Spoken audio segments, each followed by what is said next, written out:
Hey guys!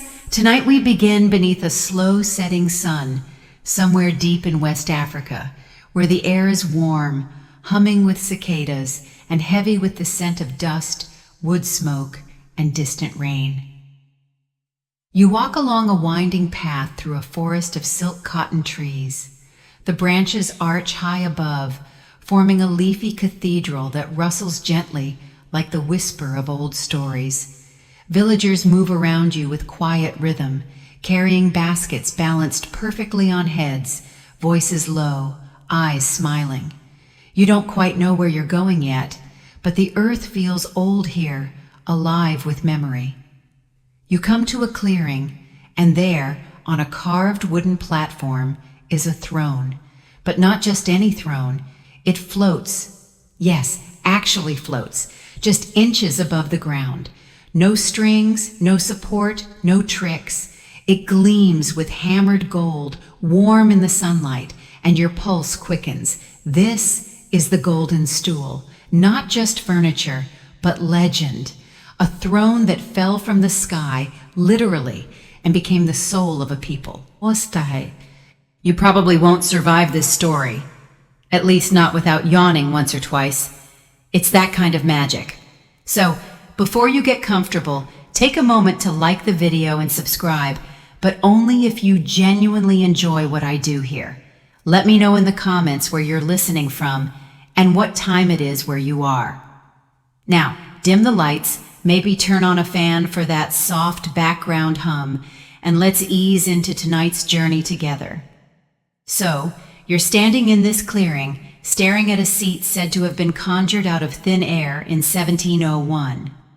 According to Ashanti lore, the stool descended from the heavens in a cloud of white mist and glittering gold dust, summoned by a priest named Okomfo Anokye. The story goes, as he finished his incantation, the stool appeared slowly hovering, not crafted by hands, but birthed by magic. It didn't just represent power, it was power. And no one, not even the king, sits on it. Ever. Instead, the stool rests, supported by its own spiritual energy, untouched, revered, and given offerings like a living elder. You don't sit on the soul of your people. You feed it. You speak to it. You listen. Now let's be real historians, ever the skeptics. Still argue whether the stool actually floated or whether this part of the tale was layered with symbolism. Was it metaphor? Did it really hover? Or did clever stagecraft lend the illusion of divine origin? Some scholars suggest the story was more political than magical, crafted to bind a new kingdom under one glorious object. But the locals? They'll tell you plainly, it floated. And if you doubt it, maybe the stool just didn't like you. From a Western perspective, we think of thrones as symbols of monarchy. But here, the stool is something else entirely. It's not just a symbol of authority, it is authority. The stool contains the spirit of the entire Ashanti nation. When a new chief is installed, a lovely verb, by the way, they don't inherit power. They become a guardian of the stool's will. And should they betray it? Well, things tend to go downhill. Fast. The stool isn't large. About the size of a regular seat, carved from a single block of fig wood. Its curves are elegant, its surface sheathed in beaten gold leaf soft, luminous, whispering of time. On the underside, they say, lies hidden talismans, bones, hair, ashes of the first kings. Think of it as a spiritual USB stick, except way more sacred and a lot more flammable. You walk around it slowly. You can't touch it, of course. That would be deeply unwise. But you feel something humming in the air near it, as if sound has thinned. As if this part of the forest is tuned to a different frequency. It's not loud or obvious. It's more like the quiet before a storm, or the breath you take before saying something important. Now, why a stool? Why not a crown or scepter or fancy golden banana? Well, stools were and still are central to Ashanti daily life. Everyone has one. You're born onto one, you're initiated on one, married on one, and when you pass, your soul joins the stool that holds your ancestors. They're not just chairs, they're deeply personal spiritual artifacts. Over time, your personal stool is blackened through ritual smoke, infused with your essence and kept by your family. The golden stool, then, is a national version of that, the soul seat of all Ashanti, living and dead. And yes, it's still around. It hasn't been lost to time or locked in some dusty museum basement. It lives quietly in the royal palace in Kumasi, Ghana, guarded, venerated, and only brought out for the most sacred ceremonies. When it appears, it's carried not by one or two people, but by a whole escort, with umbrellas, chants, drums, and no one sits. We'll meet the priest who called it into being soon, but for now, stay in this moment. You're standing in a forest, in a clearing filled with heat and incense and quiet awe. The stool doesn't speak. It doesn't glow or perform parlor tricks, but you can feel it, like the weight of history, like the pulse of generations, like the hush before something sacred unfolds. You don't leave the clearing right away. The golden stool still hovers silently, just above its carved dais, glinting in the dappled light like a sleeping lion. But eventually, your guide gestures gently, and you follow, stepping quietly through the forest. The path curls like a lazy river, and the canopy above lets sunlight drip down in speckled golden shapes, almost like fallen blessings. You can still feel the stool behind you, like a presence at your back. You don't look over your shoulder. As you walk, the sound of distant drumming begins to reach your ears, not frantic, not demanding, more like a heartbeat, deep, consistent, alive. You're heading toward Kumasi, the historical capital of the Ashanti Empire, but tonight you're not in the bustling city of today, with its roundabouts and taxis and blinking cell towers. You're time-slipping, gliding gently back to the 1700s, when Kumasi was just beginning to breathe as a kingdom. It's here in this warm-blooded town that you meet the man behind the magic, Okomfo Anokye. Now, depending on whom you ask, he was either a divinely gifted priest or a very clever political engineer with a flair for the dramatic. Or maybe, just maybe, he was both. He wasn't born Ashanti. He came from Akwamu lands, arriving like a comet at the side of a warrior named Osei Tutu, the future king. Together, they formed one of the most legendary power duos in African history. Imagine a tall, quiet mystic who could allegedly call down lightning, produce water from stones, and bury war swords so deep into the earth that no one has pulled them out to this day. Seriously. There's a sword in Kumasi supposedly planted by Anokye that remains embedded in the ground after 300 years. It's now in the middle of a hospital parking lot. You can visit it, but don't touch it. It's said that the kingdom's peace is tied to that blade staying firmly where it is. Anokye wasn't about cheap magic tricks. His acts were precise, ceremonial, and always woven into ritual purpose. When he summoned the golden stool, it wasn't to impress anyone. It was to seal a nation. Up until that point, the Ashanti were a collection of clans-related but fractious. Anokye and Osei Tutu knew that military conquest wasn't enough.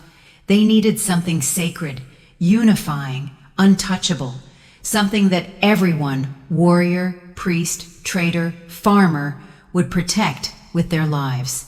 Enter divine golden furniture. But here's where things get spicy.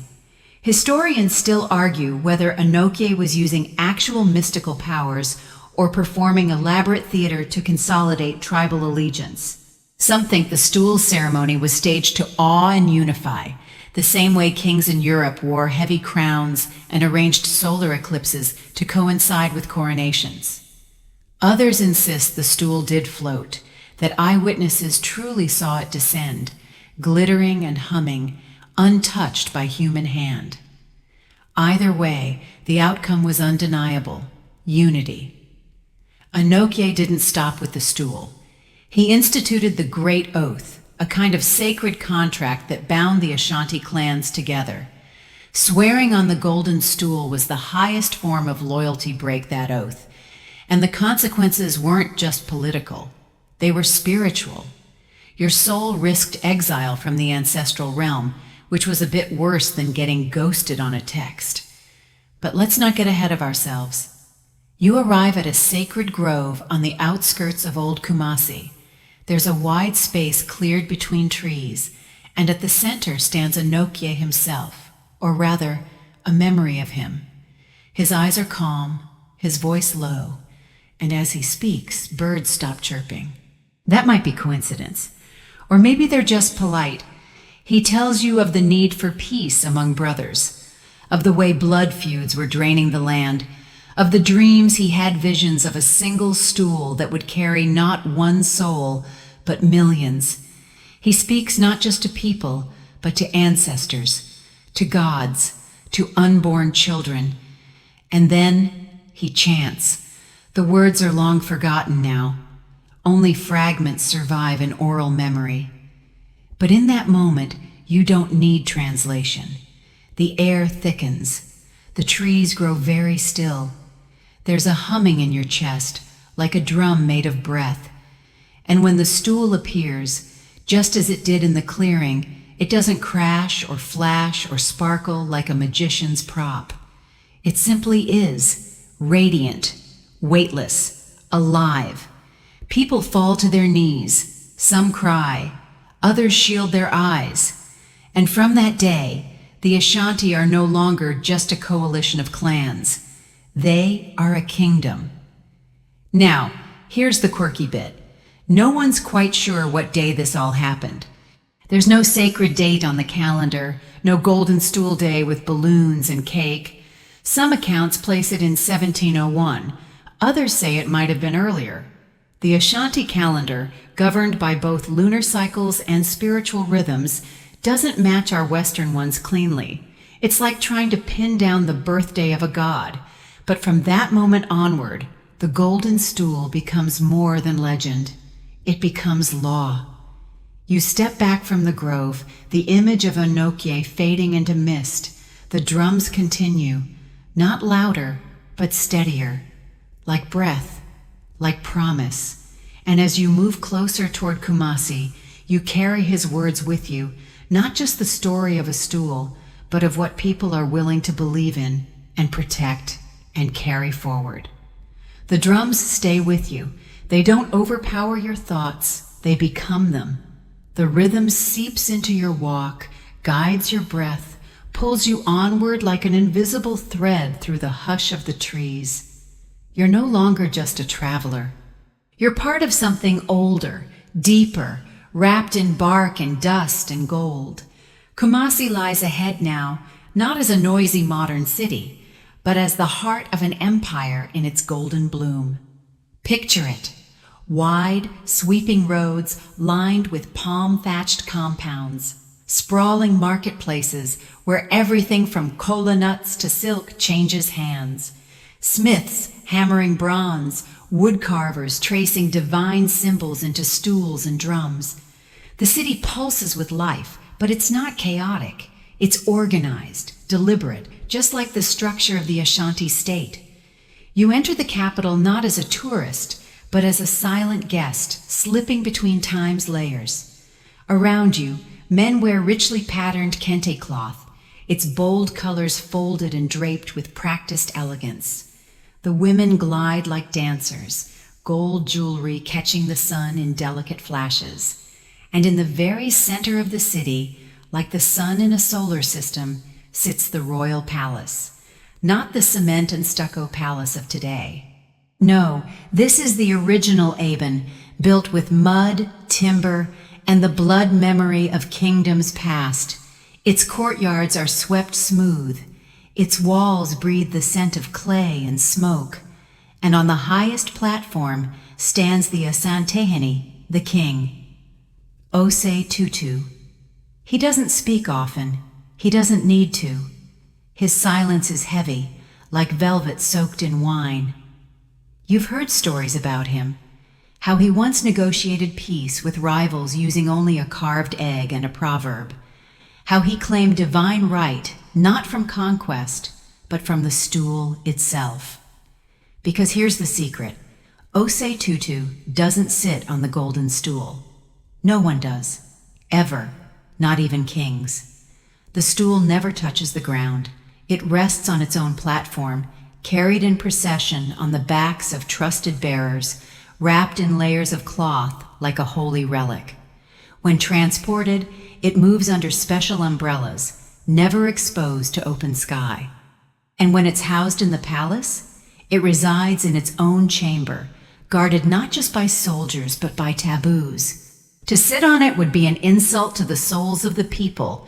You might chuckle, how can a stool be more sacred than the throne?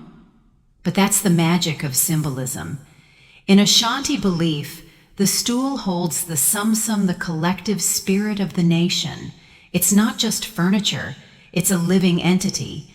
Kings may come and go, but the stool remains, eternal, unchallenged.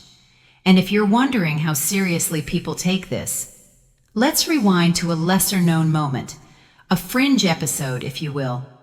There's a tale part oral tradition, part whispered warning of a young page who once, possibly by accident, sat on a replica of the golden stool during a festival rehearsal. Within days, he disappeared. Some say he fled in shame. Others claim he was exiled to a remote village, never to return. A few even whisper that the ancestors took him. No one really knows. But the lesson echoes clear. The stool isn't just a symbol, it's watching. Still, historians squint at this reverence. Some argue the stool's sanctity was a brilliant political device. By placing power in an untouchable object, the king could reinforce loyalty without appearing despotic. Others believe the stool was born from pre-existing ancestor worship practices, simply refined into statecraft. And yes, debates still rumble over whether Enoki truly called it down from the sky, or simply unveiled an exquisitely crafted stool at just the right moment. You pause now, near a courtyard shaded by neem trees. A young boy is learning to drum. His teacher claps out patterns, patient as rain. Nearby, an elder carves another stool, not the stool, of course, but one for a village chief.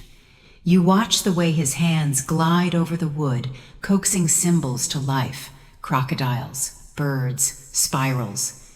Each stool tells a story. In Ashanti culture, stools are like biographies. The way the legs curve, the symbols carved into the base, even the choice of wood, it all speaks. When someone dies, their stool is blackened with soot and kept in a sacred house. It becomes a link between worlds, a seat for the spirit when it returns to visit. So imagine then what it means to be the golden stool, crafted not from tree or vine, but from gold itself, not as a throne, but as a home for the soul of a people. And here comes another fringe fact for your sleepy brain.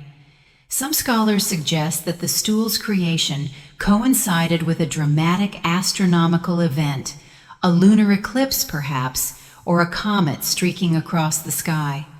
The timing's murky, but oral traditions speak of a darkening of the moon on the night it descended. Coincidence? Maybe. But in a world where nature and spirit intertwine, the stars often write history's footnotes. Back in the palace courtyard, preparations are beginning for a durbar, a formal gathering of chiefs. You catch glimpses of intricate headdresses, gold-laced sandals, and umbrellas wide enough to cover a dining table. But no matter how grand the display, every gaze is ultimately drawn to the stool's chamber, silent, sealed, sacred. You sit for a while beneath a tree, lulled by the rhythm of the city.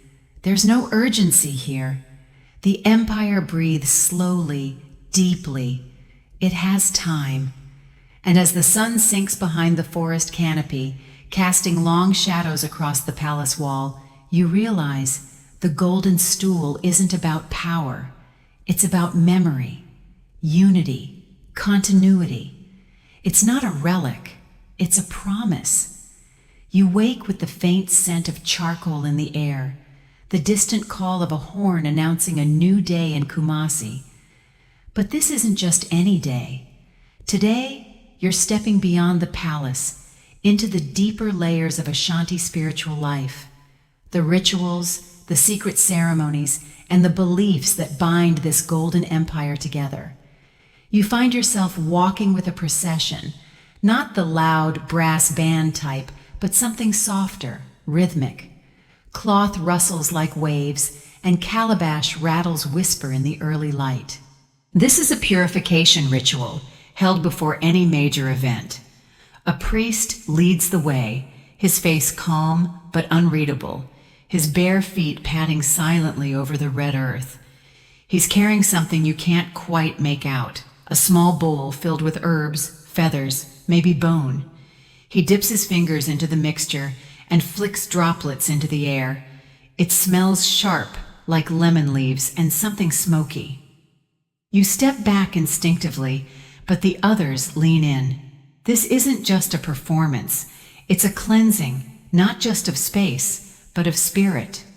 You're in a world where boundaries between the physical and the spiritual are not fixed. They're fluid, shimmering like heat waves above a fire. The Ashanti believe in a bosom, deities or spirits that inhabit rivers, rocks, and forests. Some are kind, some are mischievous, and some are downright terrifying. Each town, each clan has its own guardian spirit. And if you're lucky or unlucky, you might find yourself noticed by one. That's where the Akamfo, or priests and priestesses, come in. These aren't your average robed clergy types. They're part medic, part medium, part oracle. You see one now, an older woman in white, her head wrapped in cloth, her voice low and rhythmic. She's in a trance, swaying gently as others chant around her. And then, without warning, her body jerks. Her arms shoot out. Her voice drops an octave. She's no longer herself. You watch, unsure whether to be awed or afraid, but no one else is panicking. In fact, they look comforted. This is possession, not the Hollywood horror version, but a sacred channeling. A god has borrowed her voice for a moment. She'll deliver messages, warnings, blessings. And then, when the spirit is done, she'll collapse gently into the waiting arms of her fellow priestesses, drink a little water, and return to herself. Historians still argue whether these trance rituals were a form of early theater, a socio-political tool, or truly spiritual experiences. You suspect it's a bit of everything, because watching it now, it's clear. This isn't about entertainment. It's about guidance, connection, continuity. You follow the procession to a sacred grove outside the city. The trees are older here, their trunks thick and gnarled like ancient limbs. Vines hang like curtains, and the air is cool, even in the heat of the day. You pass a shrine, just a mound of stones under a silk cotton tree with bits of cloth tied to its branches. A woman kneels before it, whispering. She presses a small offering, a coin, a few grains of rice into a crevice. Then she stands and walks away without looking back. You ask someone nearby what it was for. She lost a child, they say quietly. She's asking for peace. There's a moment of stillness that settles over everything. You feel it press gently on your chest, not grief exactly, but reverence. This is a place where sorrow and hope coexist. Not all Ashanti spiritual practices are so quiet.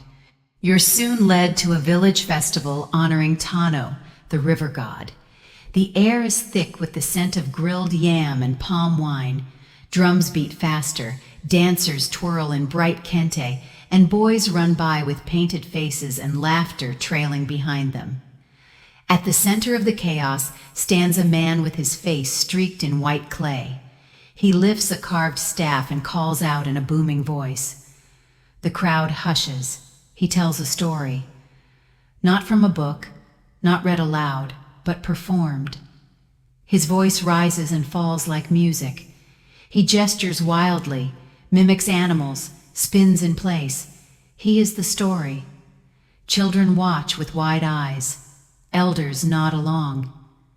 And as he speaks, you realize history here is not kept in paper or ink. It lives in voices, in bodies, in memory. You catch fragments, a tale of a trickster spider, a talking river, a warrior who outran lightning. And then, slipping in between the fantastical moments, is a real name, Osei Tutu, and the golden stool. Even here in myth, the stool reigns. Stool. You chuckle to yourself, realizing the Ashanti have done something brilliant. They've built a mythology that blurs no line between history and story. You can't untangle one from the other. And honestly, why would you want to? Here's a little-known tidbit to file away. There are whispered stories of rival priests trying to create counter-Stool's copies imbued with their own power, hoping to dethrone the original. None of them succeeded, of course. One was said to burst into flames during its unveiling. Another simply disappeared overnight. The hut it was stored in found empty, floor scorched. Coincidence? Spontaneous combustion? Theft? Scholars have plenty of theories, but no answers. And maybe that's the point. In a culture where the spiritual and the political intertwine like roots, not everything is meant to be explained. As the festival winds down, the sun sets in blazing orange streaks. The crowd grows quiet. A group begins to sing soft, layered harmonies that feel like waves on a lake. You don't understand the words, but you understand the feeling. Safety, community, magic. You lie back on the earth, feeling it cool beneath you. The stars blink awake overhead. Somewhere a drum still beats slow now, like a heartbeat at rest.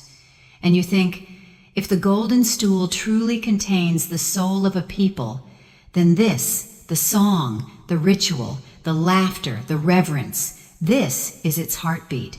You're back in Kumasi, the heart of the Ashanti world. The city breathes around you, red clay walls, wooden doorways, laughter bubbling from shaded courtyards.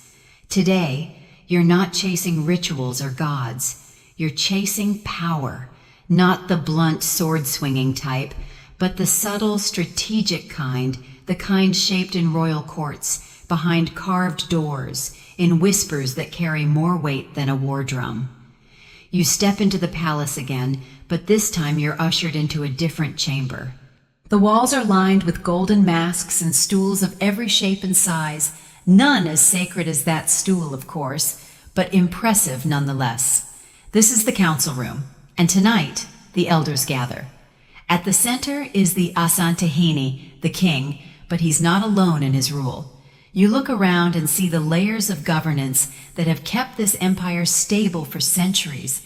It's like watching a spider's web glint in sunlight, delicate, but strong enough to catch anything that dares disturb it. The king doesn't shout, he listens. You're surprised, honestly. You'd expect a ruler with absolute authority to, rule. But here, he leans forward, his eyes half-lidded, absorbing every word. Around him, the Amanhine regional chiefs speak in turns, their tones measured. Every word feels weighed, every silence deliberate. This is the Ashanti Confederacy at work. It's not just a kingdom. It's a federation, with each state holding a degree of autonomy, yet bound together by allegiance to the golden stool. A weirdly modern concept for something forged in the 1600s, isn't it? Even more interesting, women play a serious role here. You spot her, the Queen Mother. She's not some sidelined royal waving from a balcony. No, she has her own stool, her own voice, her own power. Her job is to check the king, to balance him, to whisper into the structure of power itself, and sometimes to choose the next king. Historians still argue whether this matrilineal system gave women true political clout or if it was symbolic. But one thing's certain, no king ascended the throne without her blessing. And that's not metaphorical, that's literal. You don't sit on the golden stool until the Queen Mother says you're worthy.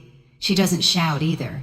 She simply speaks, and when she does, the room listens. You feel the rhythm of this governance call and response, like drumming. A chief proposes a course of action. A counselor objects. Another offers compromise.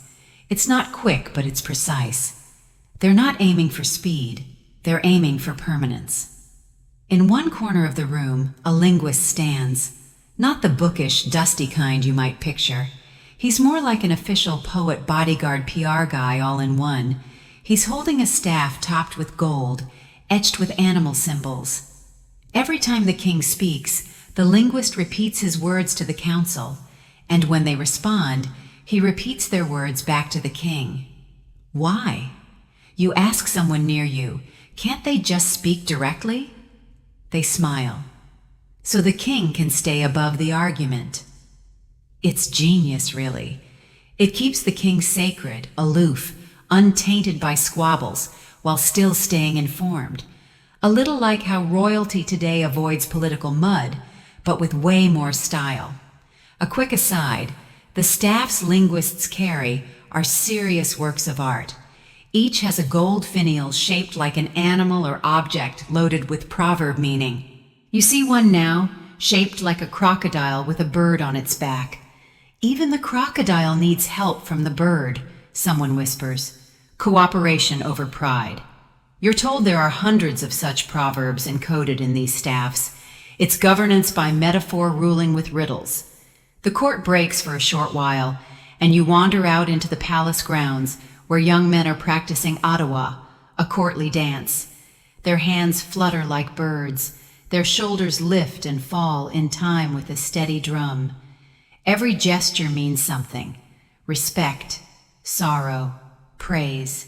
You try to mimic them and nearly trip over your own dignity. One of them laughs. You need more hips. Thanks, friend.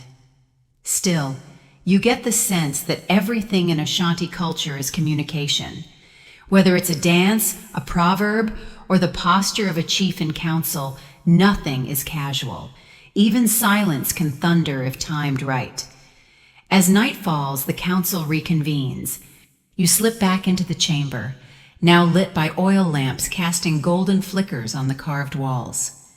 The discussion turns to trade gold, cola nuts, slaves. The elephant in the room, though unspoken, is Europe. Yes, Europe. They've arrived on the coast, building forts, offering firearms, demanding goods. The Ashanti are no strangers to this game. They've been trading long before the Portuguese ever stepped ashore. But this is new. Guns change everything. One elder warns against relying too heavily on foreign goods.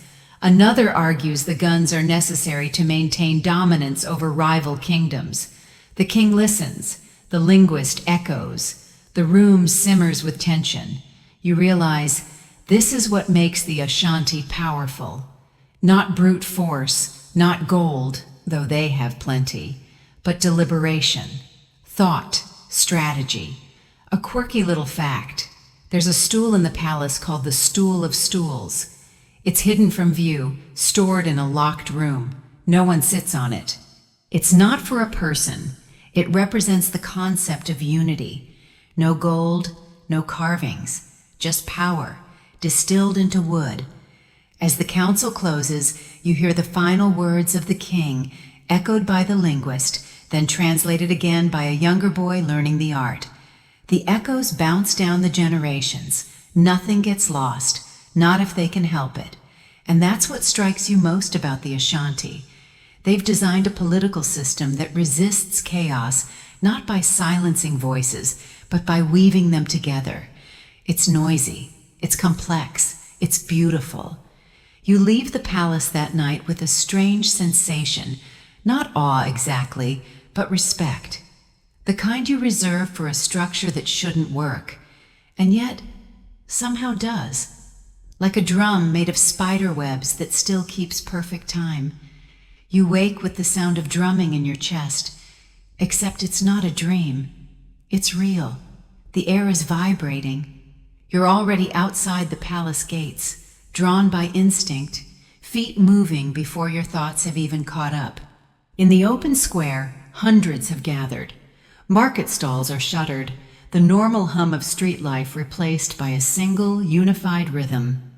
Boom, ba-boom, ba-boom. You're witnessing a royal procession, one that doesn't happen often. Not every day do the Ashanti reveal the golden stool in public, but today is one of those rare moments. You hold your breath. This isn't performance, this is ritual. And you're suddenly not just a witness, you're part of the crowd, part of the pulse. The stool doesn't travel alone. It has an entourage more majestic than any monarch. It is flanked by royal guards wearing cloths dyed in deep reds and indigos, their golden armbands glinting in the sun. Umbrellas the size of small houses bob above the heads of chiefs, each one embroidered with family emblems and sacred animals. And then there it is, not carried by hand. Oh no. The golden stool hovers above the ground on its own platform, wrapped in layers of fine silk. Nobody touches it directly. Not even the Ashanti. That's part of the deal. It is above everyone, spiritually, politically, eternally. You blink. It almost doesn't feel real. You thought it would be bigger, maybe? But its size doesn't matter. The thing radiates energy. That's the only way to describe it. It doesn't shine, it glows, like something ancient and alive, as though the ancestors themselves are humming through its gold-leafed surface. You feel an almost comical urge to bow not out of obedience, but reverence, as if your body knows what your brain can't quite process. The drumming shifts. A new rhythm begins faster now, more intricate. The crowd starts to sway.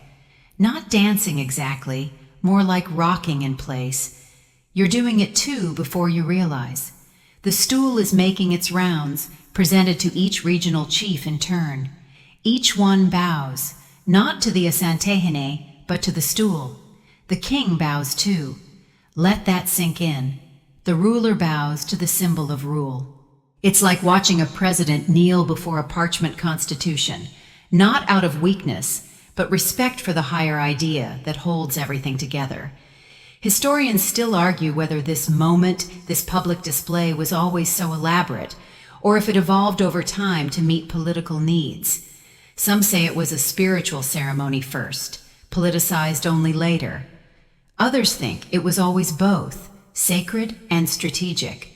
Ashanti duality at its finest. You can't help but notice the little things.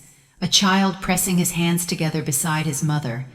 A young woman with a golden comb tucked into her hair, whispering the royal proverbs under her breath.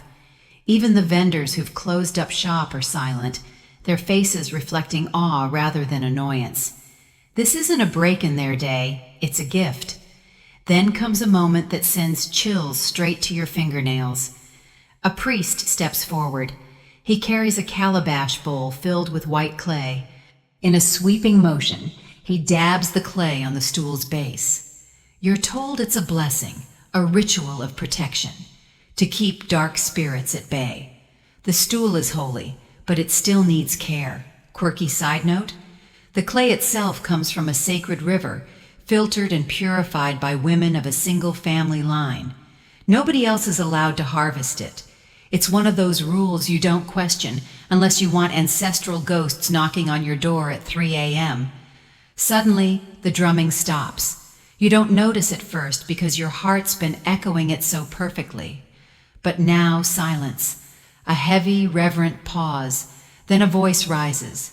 Not the king's, not a chief's, but a griot and oral historian.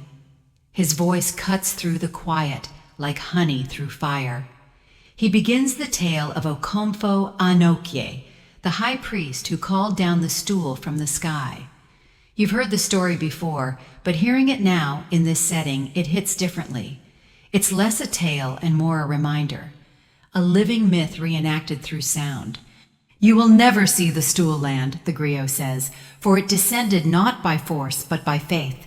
It landed in spirit, and spirit is beyond sight. Mic drop, if griots had microphones.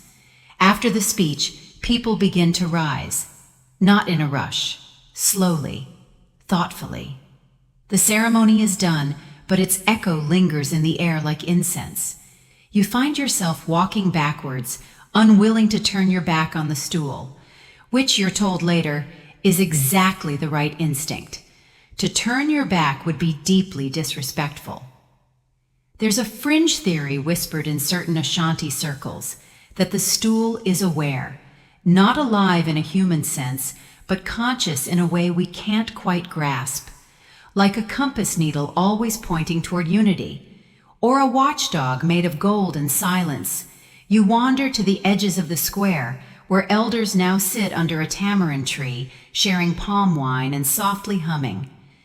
They've seen this many times before, but they still watch with wide eyes. One of them pats the ground beside him. You sit. He pours you a small gourd cup of wine. You thank him and ask, perhaps foolishly, if the stool has ever spoken. He smiles slowly, his eyes twinkling. Only when you're listening, right? He doesn't explain further. But honestly, you don't need him to.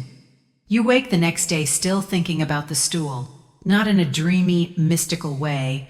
Well, maybe a little bit more in that curious, itch in your brain kind of way.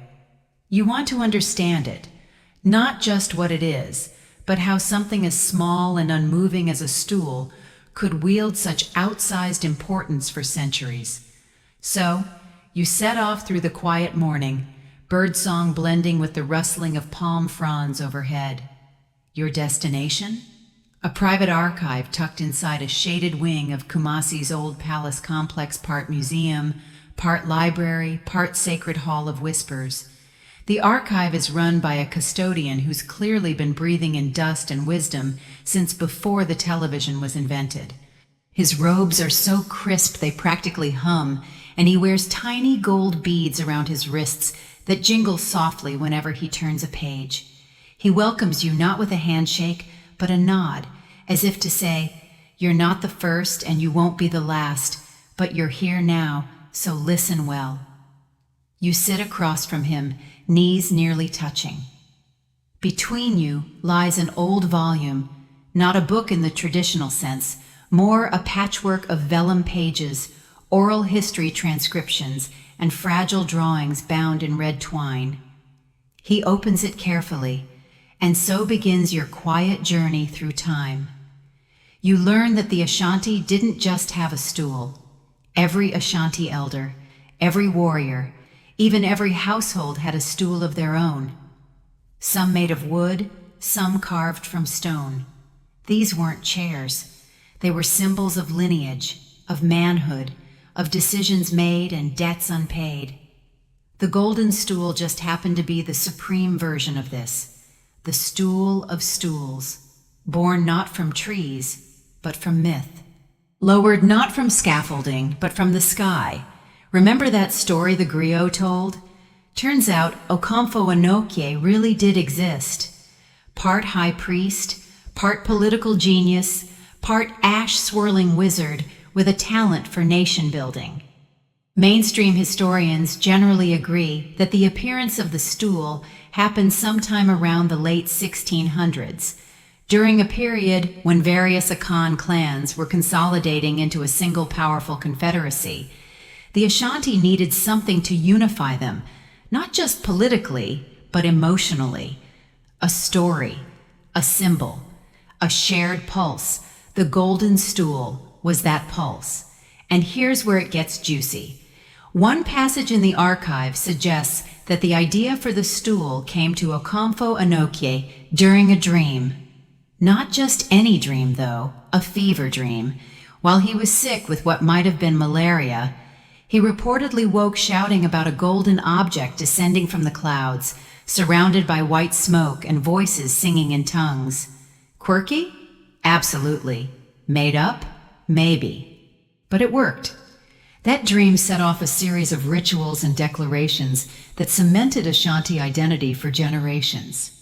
The custodian leans in, tapping one delicate finger on a faded drawing. It shows the original assembly of Ashanti leaders, seated in a circle, with the golden stool hovering at the center. No throne for the king, no head of the table, just the stool, equidistant from all. See, the custodian whispers, even the first kings knew they ruled through the stool, not over it. And that changes everything, doesn't it? We're used to symbols of power being dominated by the people who use them.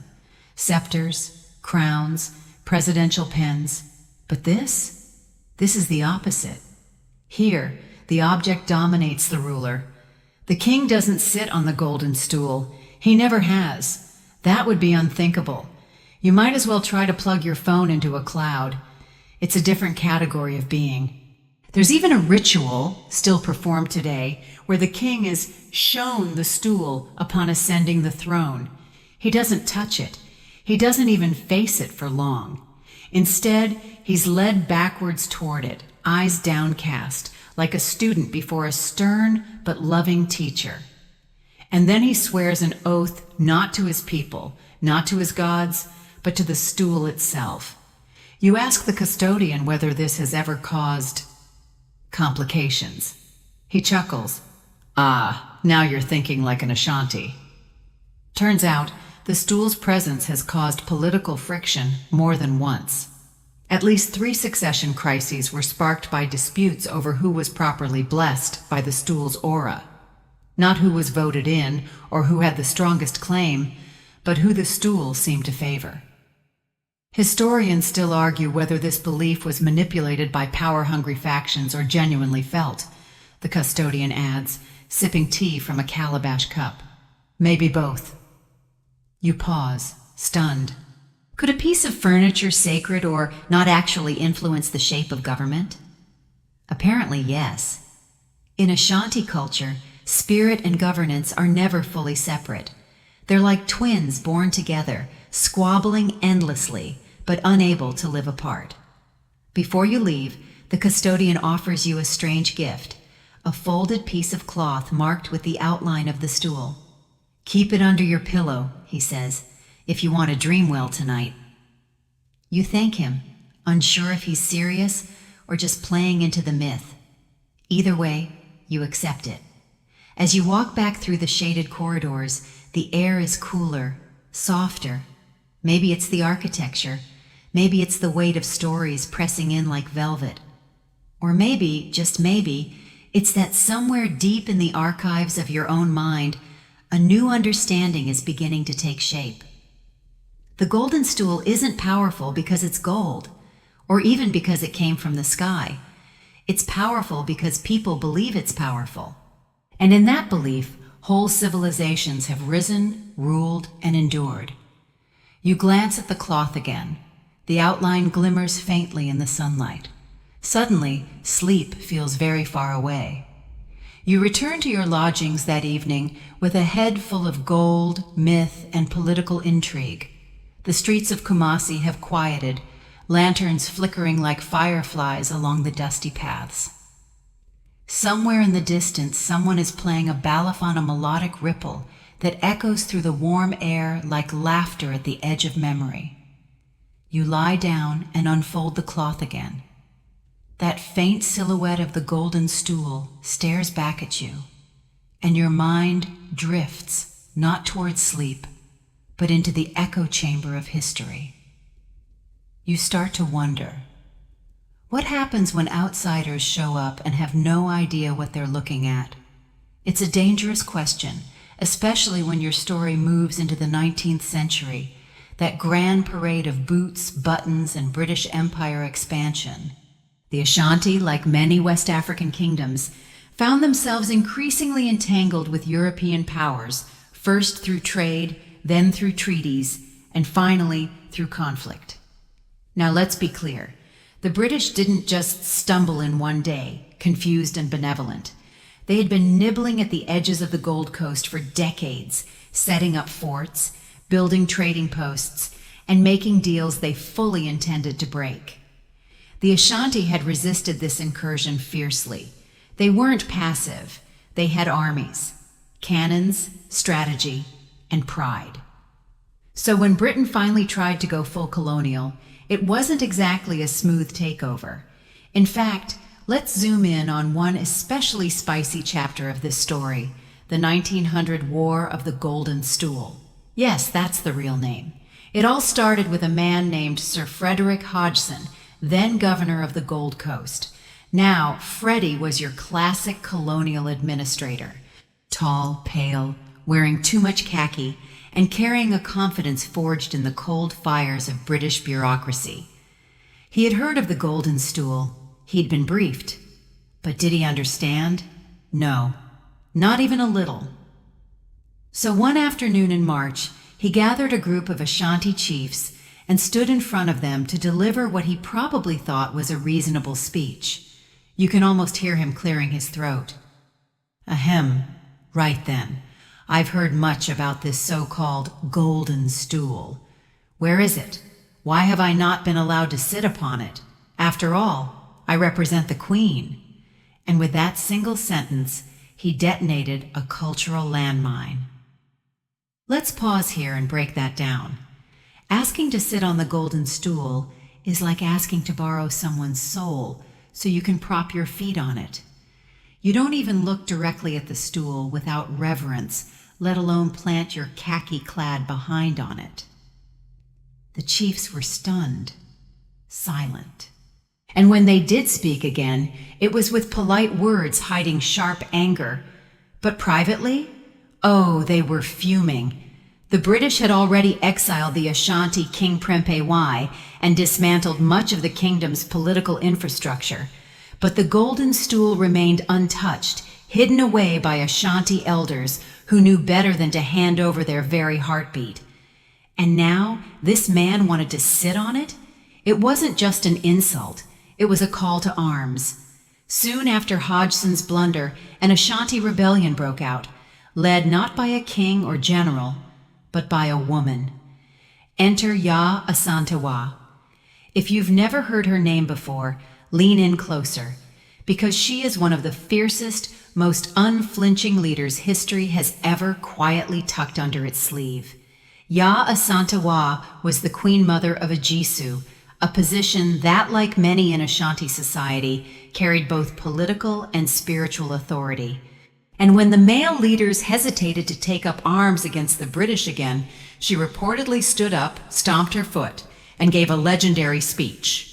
If you, the men of Ashanti, will not go forward, then we will. We, the women, will. I shall call upon my fellow women. We will fight. Make, drop. She gathered warriors. She organized logistics. She strategized sieges. Historians still argue whether her plan was militarily sound or more symbolic in nature.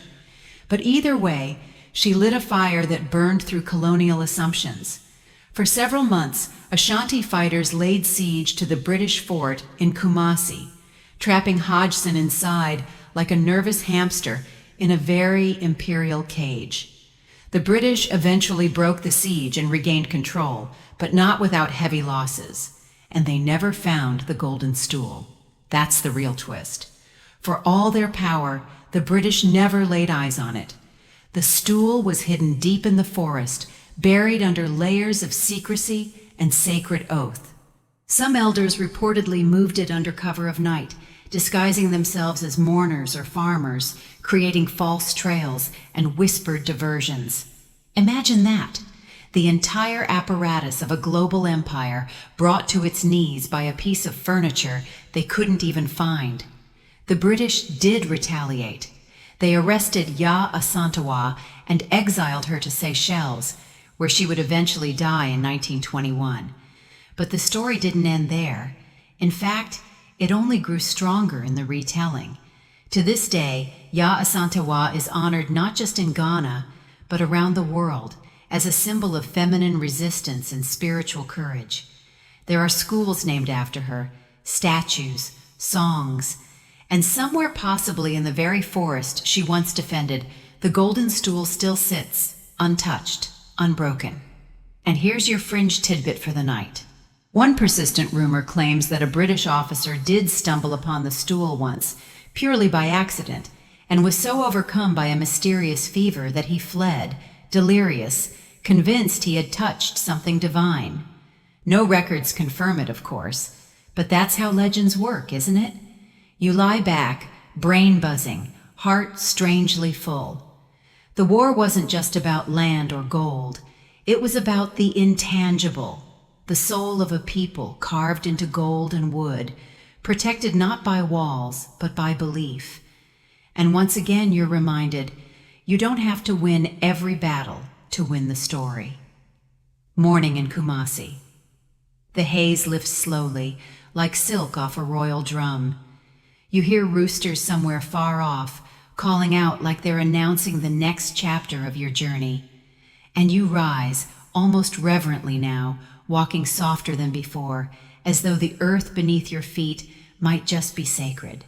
Because it is. It always was.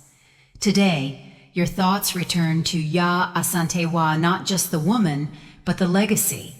You think about what happened after that war faded from the headlines of British newspapers, when the empire had packed up its speeches and punishments and moved on.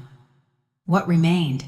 Ashanti culture did, even under the colonial regime, even after the king's exile, even after British flags fluttered over the capital. The Ashanti people held fast to something deeper than governance. They had the stool, the ancestors, the memory of Yah. And slowly, that memory transformed into movement.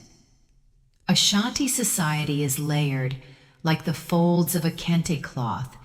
You've got chiefs and queen mothers, spiritual mediums, warriors, traders, poets, and all of them orbit the gravitational pull of tradition. It's not nostalgia, it's architecture, the kind of structure that allows a culture to bend but not break. In the decades that followed the war, the Ashanti never truly gave up their monarchy. Even as the British tried to install their indirect rule, propping up chiefs who cooperated and ignoring those who didn't, the Ashanti court continued in exile. King Prempeh I, after nearly 3 decades away, was allowed to return in 1924, but not as king, just as a private citizen, at least on paper. But back home, oh, they still called him Asantehene, quietly, proudly, in whispers and in weddings, in naming ceremonies and ancestral rites, because some titles never vanish. They go underground. They take root.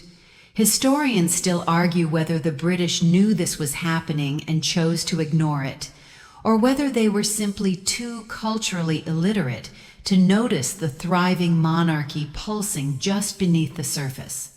Either way, the golden rhythm beat on. And in 1935, something extraordinary happened. The colonial government officially recognized the restored Ashanti Confederacy, a political structure within colonial Ghana, but led by the Asantehene once again.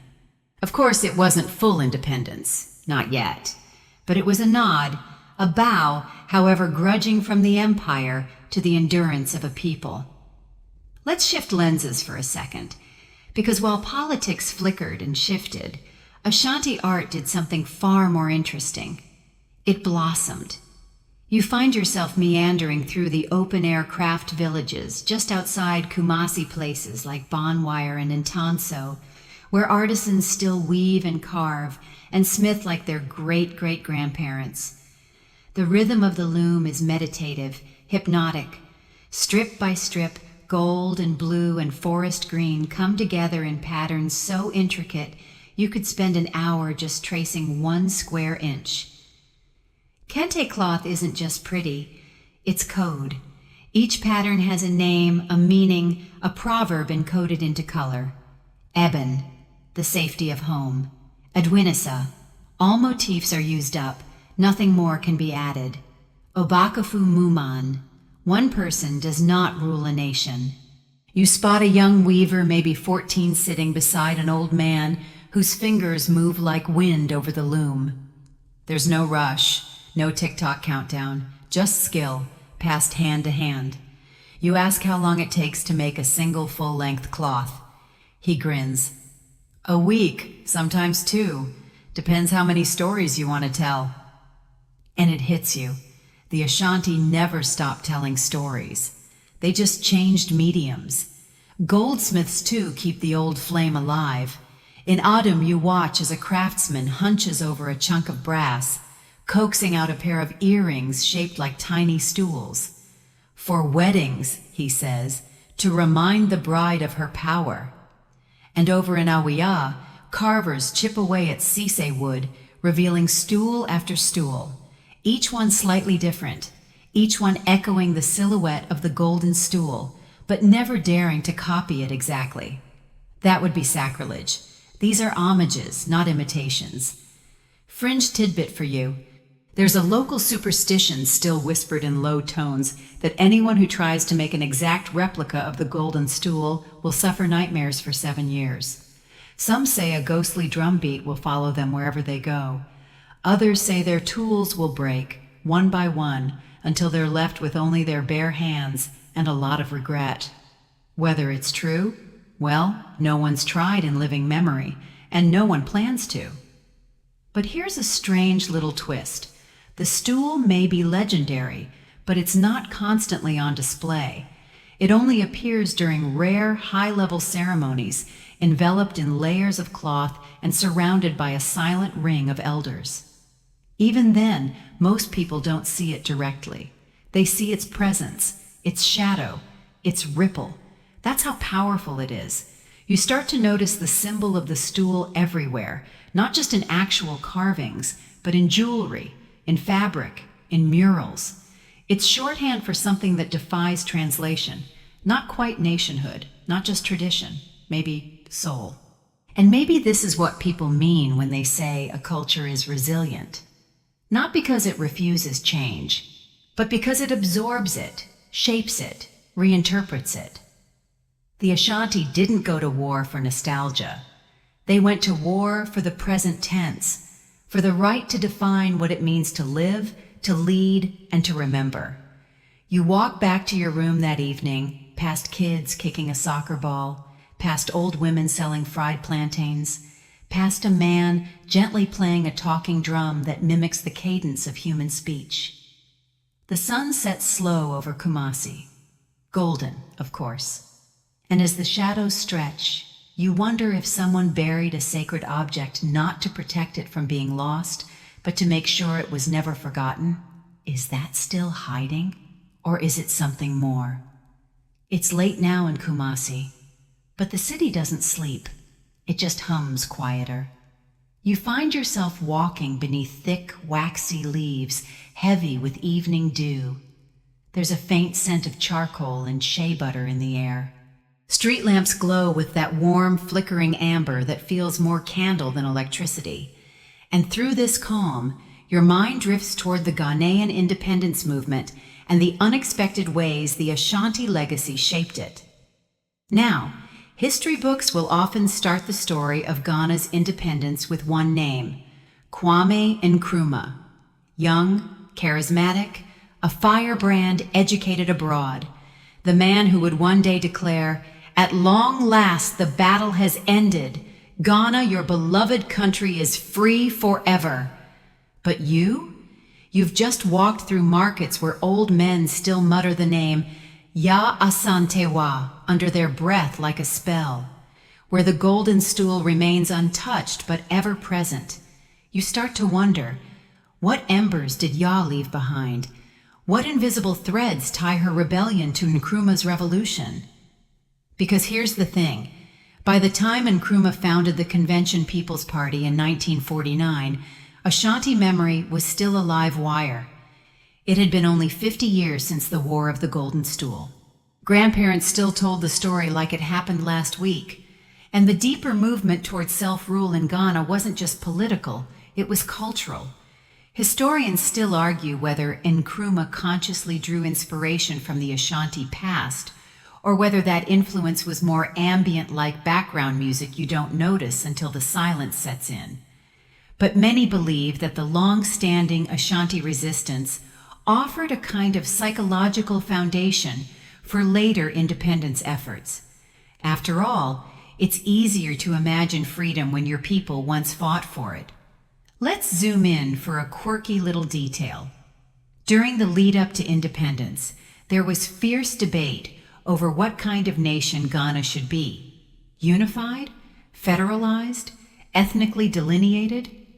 At one point, the Ashanti region even threatened to secede. Yep, again arguing that their chieftaincy system and cultural autonomy needed to be protected from central rule. It was political déjà vu. The British must have had flashbacks to 1900. Of course, in the end, Ghana became a unitary state. The Ashanti stayed in. But it wasn't a simple handshake.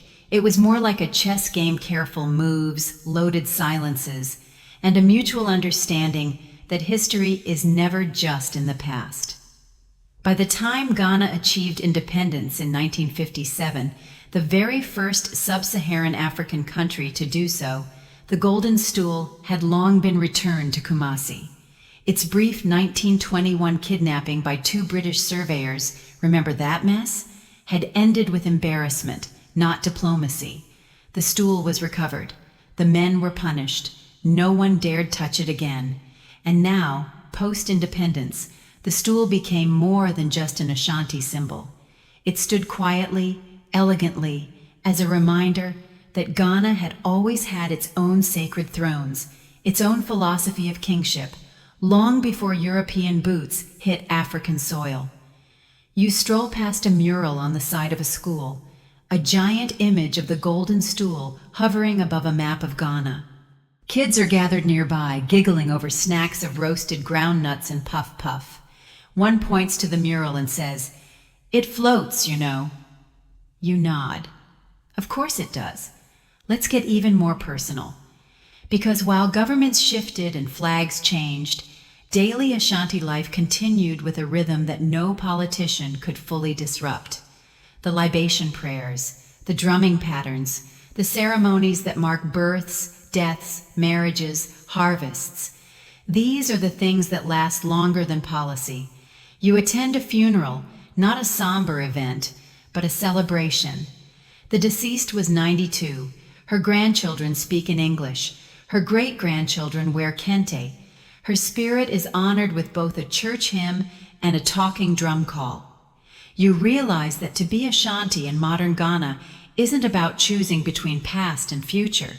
It's about balancing both gracefully on the same stool. Some of the youth here joke about double lives. Tees, Monday through Friday, they're in Western suits at banks and universities. On weekends, they return to the village for naming ceremonies in full traditional garb, bowing low before elders and referring to each other by day names, Kwaku, Abena, Ya. That's not identity confusion, that's versatility.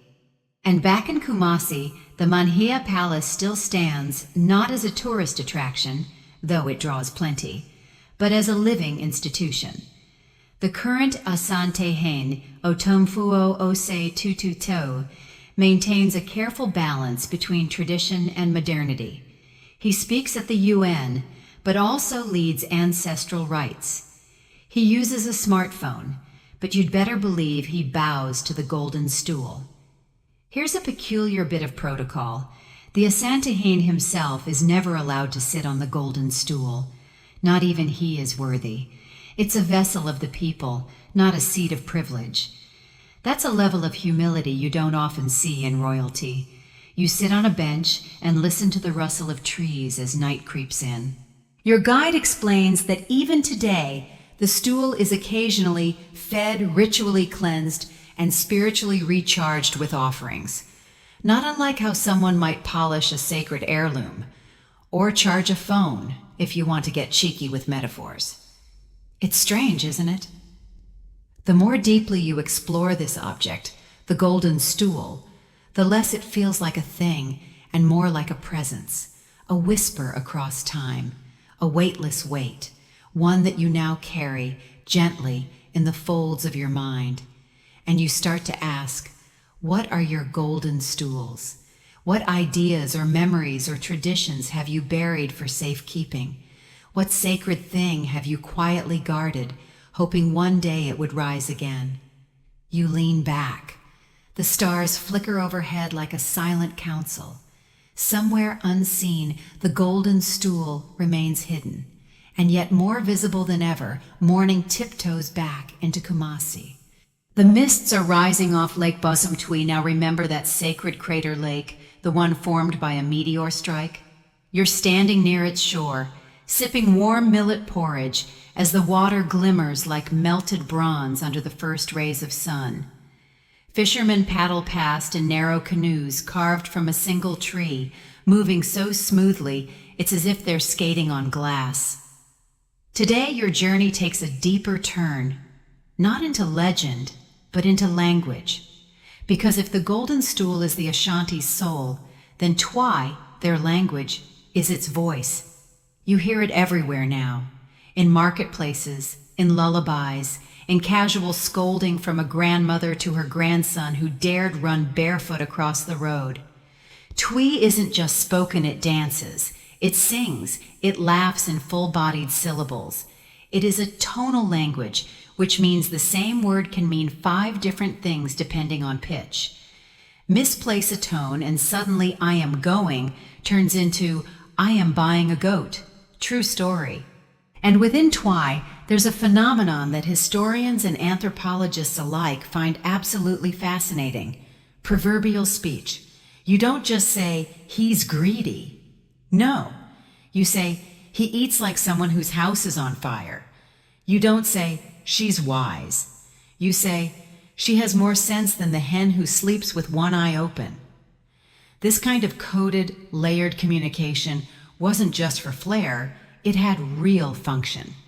In Ashanti courts, debates could last hours, and nearly every major argument was rooted in an ancient proverb. Want to win a land dispute? Better have your metaphors ready. And here's where things get quirky. The Asantehene himself had a team of royal linguists called Okyeame, whose job was to translate his intentions into layers of metaphor. That's right, the king didn't speak directly to his subjects during public audiences. He whispered to the Okyeame, who would then amplify and translate that message through elegantly coiled symbolism.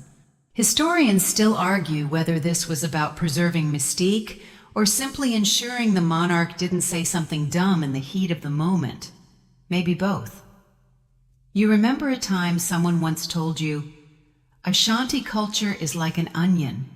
Peel back one layer and you'll cry at the poetry. Peel another and you'll weep at the complexity. It's a slow, fragrant unraveling. As the sun rises higher, the city stirs with a rhythm that's as much sound as feeling. School children in crisp uniforms sing the national anthem in English, but then switch immediately to Twi for morning chants. A woman walks past balancing yams on her head like a queen without a crown. A rooster crows, late and unapologetic. And amid it all, you feel the gentle tug of legacy. And legacy here doesn't just mean museums or history books. It means continuity, the quiet, stubborn refusal to let meaning die. You visit a classroom painted in bright turquoise. On the wall is a massive mural of the golden stool again this time, surrounded by floating proverbs. One catches your eye. Se wo werfi na wo sankofa a yenki. It roughly translates to, it is not wrong to go back for that which you have forgotten. This is the Sankofa philosophy, one of the guiding principles of many West African cultures. It teaches that retrieving and honoring your past is not regression, but wisdom. The symbol for it is a bird, head turned backward, carrying an egg on its back. You glance at your reflection in the glass window and think, I should be carrying something too.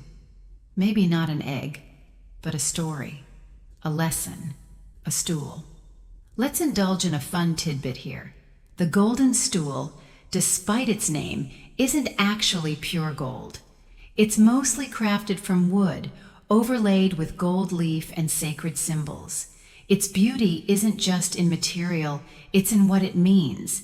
In fact, some say the stool is more metaphor than artifact. That's why touching it physically is taboo. You can't grab a metaphor, you have to feel it, and feel it you do. Because by now, this story has curled its way into your bones. You've seen how the stool sits silently at the center of royal court ceremonies.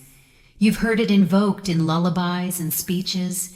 You've watched its shape ripple through modern design phone cases, bumper stickers, street art.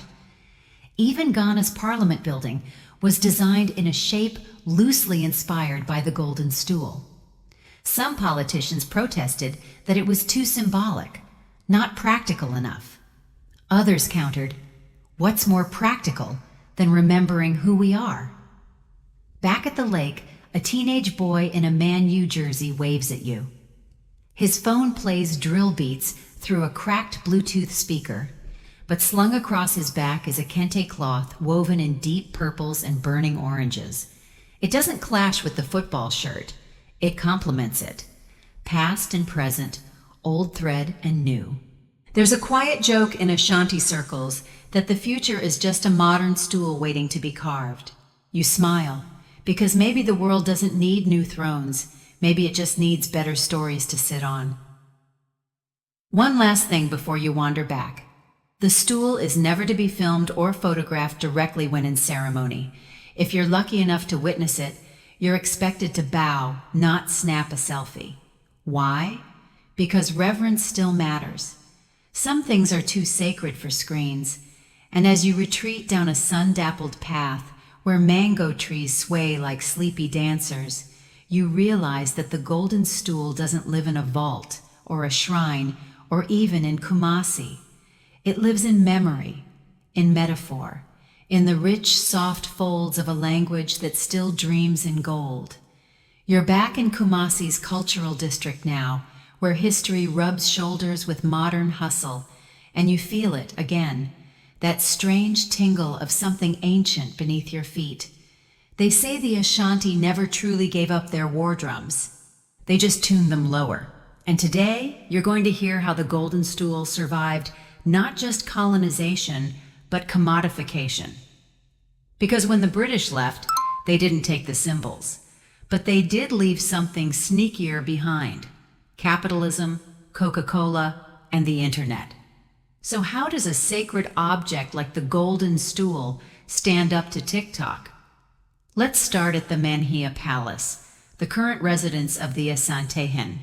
From outside, it's regal but not overblown. There's no Versailles-level fountain, no gold-plated jaguar statues. Instead, the palace feels grounded. Palm trees lean in as if eavesdropping on centuries of whispered counsel. Tourists snap selfies beside a bust of Prempeh, I remember him, the king who resisted exile by British trickery and got shipped off anyway. Inside, there's a small but dignified museum. You spot a replica of the golden stool, because the real one, still too sacred for public eyes. The guide tells you that school children visit weekly, not just to admire, but to learn how symbolism can anchor identity in a fast-changing world. Here's where it gets weird in the best way, because the golden stool is now merchandised. Yep, you can buy miniature stool keychains, chocolate molds in its shape, and even emoji-style graphics for your phone. Somewhere out there, a teenager just sent their crush a digital stool GIF with the caption, "You hold my soul." Historians still argue whether this trivializes or modernizes the symbol. Is sacredness diminished by mass production, or is it democratized? The Ashanti say, both can be true. And they've got a proverb for that too. A tree does not grow in a day, but it can be burned in one. You visit a nearby arts collective. Young sculptors with wild dreadlocks and Bluetooth headphones are hand-carving stools, not just the golden one, but reinterpretations. Ones shaped like fists, like microphones, like circuit boards. They're sold to support youth education. One artist, Kojo, tells you, "I want my stool to speak for my generation. I want it to say, we remember where we came from, but we're not afraid to remix it." You step back and admire his work. It's glossy black, lined with copper wire, and etched with tiny code yes, literal Python code on one leg. You don't know whether to bow or debug. Outside, the streets bustle. Kumasi is growing vertical now with high-rises and startup hubs, but the streets still ripple with tradition. Vendors sell plantains and secondhand shoes beneath billboards advertising fintech apps. There's even an online game called Stool Quest, where players protect the golden stool from magical invaders. One level's boss fight? A shape-shifting colonial officer. You can't make this stuff up. And yet, nothing feels gimmicky. Somehow, the golden stool hasn't just survived modernity, it's absorbed it, worn it like a new cloth. Because at its core, the stool has always been more metaphor than metal. And metaphors? They evolve beautifully. You grab lunch at a cafe called Sikadwa Lounge. Yep, named after the stool itself. There's lo-fi Afrobeat playing softly, and the menu includes Soul Jollof and Monarch Mocha. You're mid-bite when the owner stops by, an elderly woman named Nana Ajoa. She laughs when she sees you staring at the carved stool behind the counter. "That one's from my grandfather's village," she says. "It's not golden, but the spirit's the same." She points to your phone. "You gonna post it?" You hesitate. She nods knowingly. "It's okay. Just don't forget the story." And suddenly, that's it. That's the whole point. The golden stool doesn't demand silence. It demands respect. Not the hush-hush kind, but the thoughtful kind. The kind that asks, why does this matter? What does this carry? Even your cab ride later that evening turns profound. Your driver Kwame is blasting trap music, but also wearing a bead necklace his grandmother made from river stones. "Balance," he shrugs. "Like the stool, it has two sides and a base. You fall without one." He drops you near an art market just as dusk settles. The stalls glow with fairy lights and laughter. One vendor is painting freehand, yet another version of the stool. This one floats in a galaxy of stars, surrounded by Afro-futurist ships and constellations shaped like tribal patterns. A child tugs your sleeve. "You like stools?" she asks. You nod. She grins. "I made one too," and proudly shows you a tiny sculpture made of recycled bottle caps, twisted wire, and glitter glue. It's crooked, it wobbles, it sparkles like mad, and it might be the most honest stool you've seen all day. Night falls softly over Kumasi, and with it, the city seems to hum lower, like a great animal curling in for sleep. But the story of the golden stool isn't quite ready to rest yet, not until you understand how it continues to shape leadership in today's Ashanti culture. So you follow the scent of shea butter and grilled corn into a quieter neighborhood where a gathering is forming. It's not a political rally or a royal parade. This is a naming ceremony. And tonight, a newborn will receive more than just a name. They'll be spoken into existence by tradition. Under the flicker of lanterns and the sway of talking drums, the elders sit in a semicircle. Their cloth is kente, but worn loose and soft with age. You're offered a place on the mat, just far enough to observe, close enough to feel the warmth of the fire and the gravity of old words. As the baby is gently cradled, the family's okiame, the linguist, steps forward. Remember, he's more than a translator. He's the wisdom bearer, the bridge between human and spiritual realms. He begins the blessing with an invocation to the golden stool, not as a relic, but as witness to the child's entry into the living stream of Ashanti identity. The baby is named Adoma, meaning blessed creation. Her ears are dabbed with water and her feet touched with native gin, And then the Okiami whispers into the night, "May your spirit find balance, like the 3 legs of the stool." It's not just a poetic line. Leadership in Ashanti philosophy isn't about power, it's about balance. The stool has 3 legs, past, present, and future. Remove one, and it tumbles. You realize the stool is less a throne than a compass. Every chief or omanhene who rules from it is expected to mediate between the old ways and modern needs. And it's not just royal families anymore. Even business leaders, NGO directors, and community organizers invoke the metaphor. You meet one such leader the next day, a woman named Akashua Mensima, CEO of a cocoa sustainability startup. Her office has ergonomic chairs, a coffee bar, and yes, a hand-carved stool in the corner. "Not for sitting," she winks, "just to remind me." She taps it lightly during team meetings. "Whenever we drift," she says, "we return to what matters: dignity, responsibility, community. That's what the stool teaches." But not everyone agrees on how far those lessons should stretch.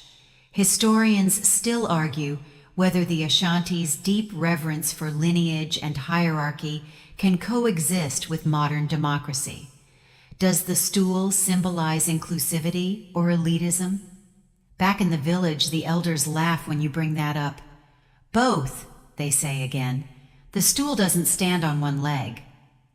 You're invited to sit in on a local Assantemen council meeting, not the top-tier royal version, but a grassroots one where land disputes, road repairs, and school funding are hot topics. It's held under a broad mango tree, and yes, there's a stool placed in the middle. Not golden, but respected.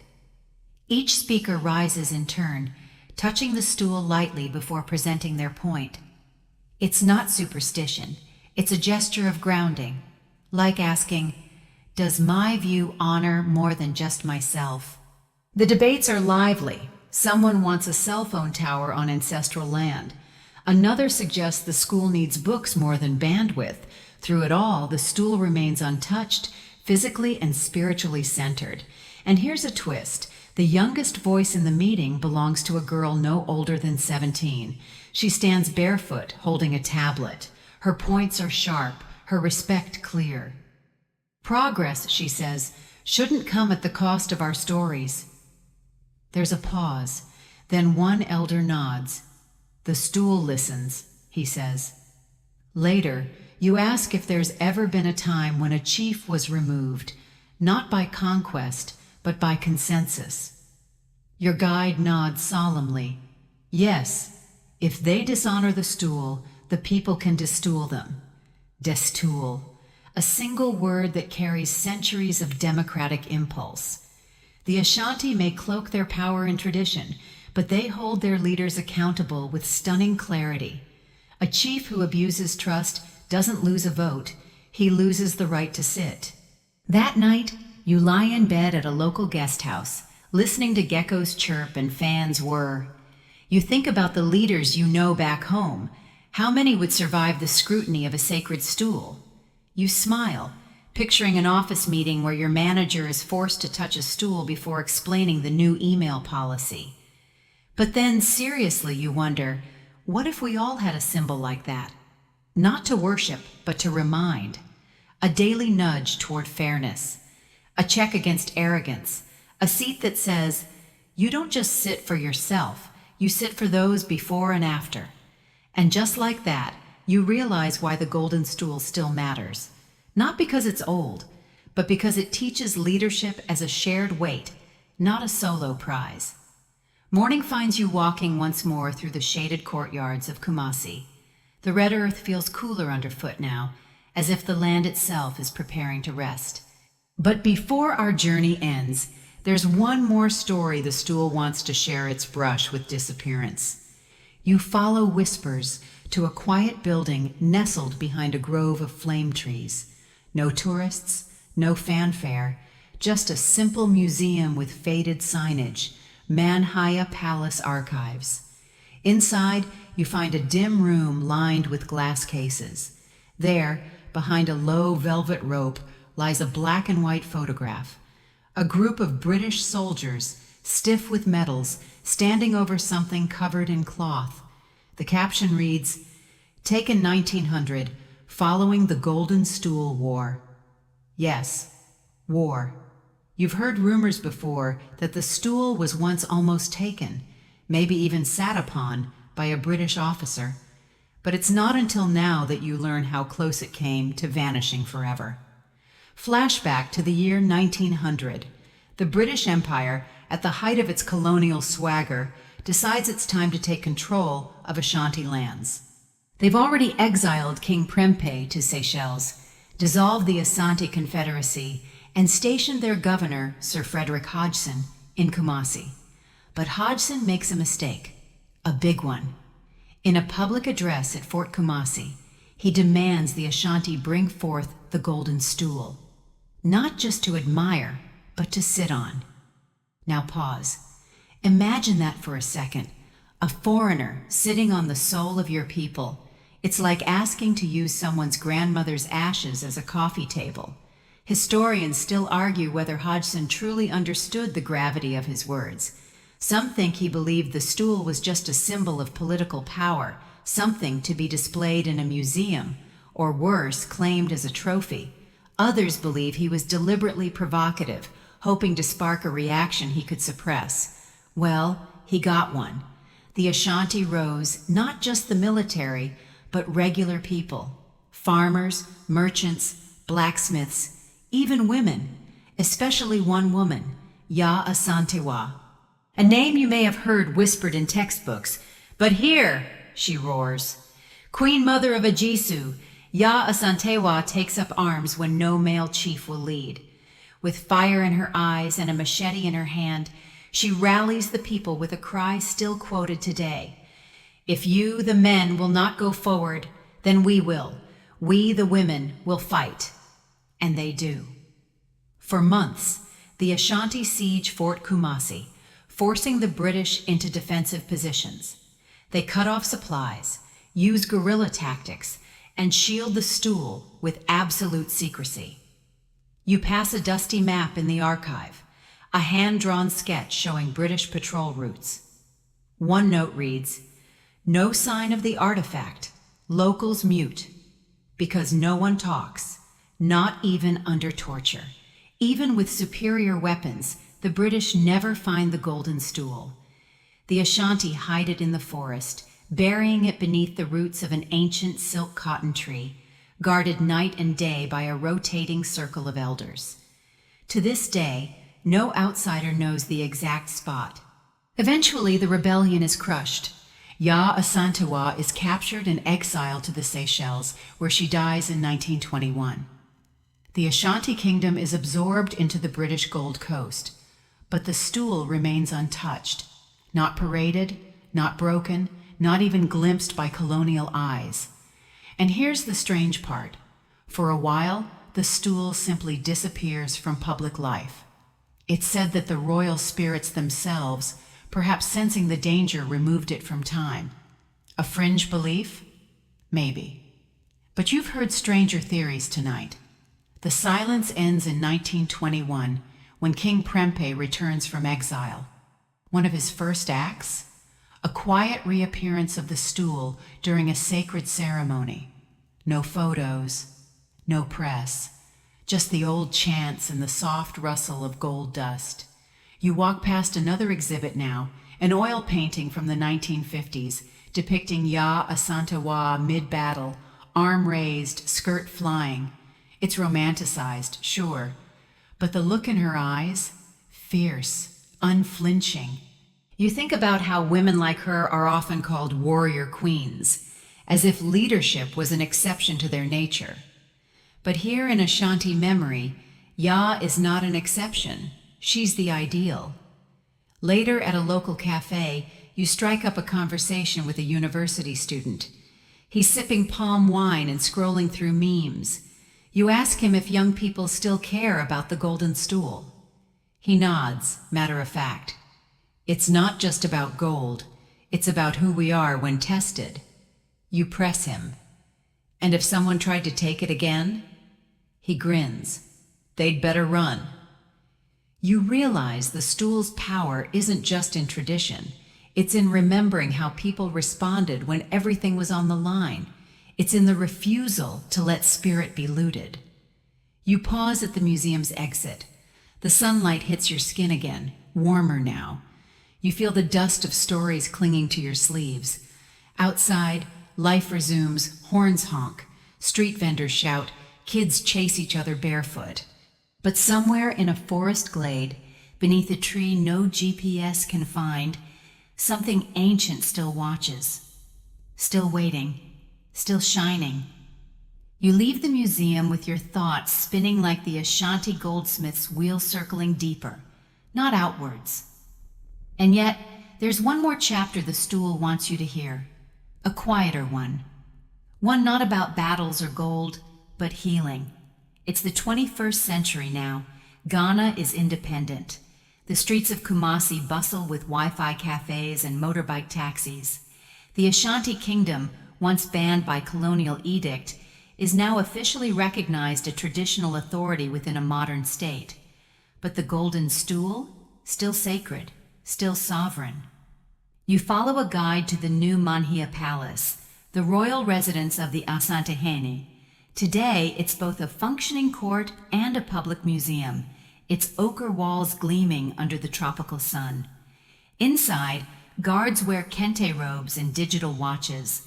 The past and present don't clash here, they blend. In a quiet room, you meet someone unexpected, an old man named Kofi, the palace linguist. His job? Not to translate language, but to speak for the spirits. His voice is soft, but carries a rhythm that seems older than the room itself. Kofi tells you about installment, the sacred moment when a new Asante is chosen. No election signs, no hashtags, no speeches, just silence, ritual, and at the center of it all, the golden stool. You blink. Do they still sit on it? Kofi chuckles. Never, not even now. The stool is never touched, not even by the king. So how does it work? He explains. When a new king is selected by the royal family and approved by the spirits, he is lifted and gently hovered above the stool. Not a millimeter of contact, just presence. It's a symbolic act of humility. The king serves the spirit of the nation, not the other way around. Historians still argue whether the golden stool's continued reverence is religious, political, or cultural. Some scholars claim it's myth propping up monarchy. Others say it's living heritage, proof that ancient symbols still carry weight in a digital age. But as you listen to Kofi's voice dip into the low cadence of ceremonial twai, none of that matters. You feel the hairs rise on your arm, because whether it's a psychological anchor or a metaphysical power, the effect is real. The stool endures. Kofi gestures for you to step closer to a painting behind him. It's not flashy, just a simple watercolor of the golden stool floating in darkness. No background, no frame, just the stool and black space. You see how it floats? He whispers. No base. No platform. That's how we think of it. It's not on earth. It's above us. You nod slowly, because by now you understand. The magic isn't in the gold. It's in the weightless trust. Later that evening, you find yourself walking again. The sun is a low ember on the horizon, casting long shadows over the dusty roads. You watch a group of school children rehearsing a play beneath a jacaranda tree. They're barefoot, laughing. One wears a paper crown. Another holds a cardboard cutout painted gold and shaped vaguely like the stool. It's lopsided, charming, and entirely wrong. But that's the point, isn't it? It doesn't matter if the replica's perfect. What matters is the story lives, the ritual lives, the meaning lives. You sit on a bench and breathe in the warm air ginger from someone's nearby stew, the metallic scent of distant rain, and you think about the long journey this object has taken, from a divine vision in the sky to a battlefield shrouded in courage, to a quiet palace room where it still floats above the head of every new king. The golden stool hasn't moved much over the centuries, but the people around it, they've evolved, they've reclaimed, they've remembered. And as you rest your head back and listen to the faint drumming of the evening wind, it finally hits you. You weren't just hearing a story, you were entrusted with one. A story not just of survival, but of sacredness. A lesson glowing gently in the dust. That some things are powerful precisely because they remain untouchable. Now, your journey draws to a close. The sounds of Kumasi fade like distant drums behind a thick veil of sleep. That golden glint, once dazzling, softens into the amber warmth of memory. The stool rests again unseen, untouched, still shining somewhere far beyond reach. Let your breathing slow, let the images blur, the red earth, the flame trees, the whisper of silk against ancient stone. You've wandered through time tonight, not just across centuries, but across meanings, across symbols, across silence. And now, as your eyes grow heavier, you hold none of it too tightly, because the magic of the golden stool is not in owning it, it's in remembering it exists. So rest now. Let the story drift to the back of your thoughts, like the last curl of incense from a sacred fire. You're safe, you're still. And somewhere, a golden echo watches over your dreams.